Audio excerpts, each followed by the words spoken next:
بروفيسور صالح سؤال كويديني وحويان ما لقى يا سوماليا إني مدودو مرة بعد وران على حقيقة هديت ويديسو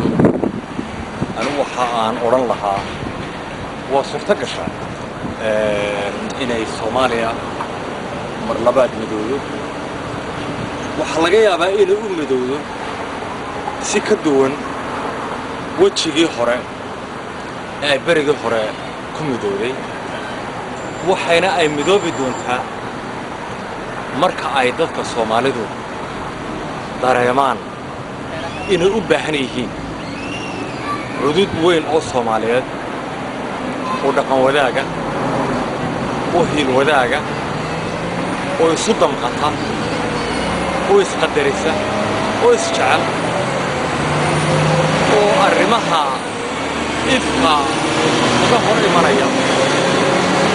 meel uga soo wada jeesta haddii buu yidhi ninkii madoobaa ee gobonnimadoonka ahaa ee Marcus Garvey la odhan jiray haddii ay dadku xurriyadda jecel yihiin ama dadka xurriyadda jecel yihiin goor ay ahaatoba way xoroobi doonaan dadka Soomaaliyeed haddii ay doonaan inay midoobaan way midoobayaan waxa ay ku xidhan tahay midda labaad laba daraadle dadka ay Soomaalinimada iyo midnimada Soomaalidu ku weynta ka dhabtay inay soo galaan siyaasadda oo ay ka gacan sareeyaan qaybqaybiyaasha qabiilkiilka gobolaysiga موريانتا سيدن بري مالين هورين برنامج دوبنا وشاكر iyo hadii ay xukunkeeda leeyahay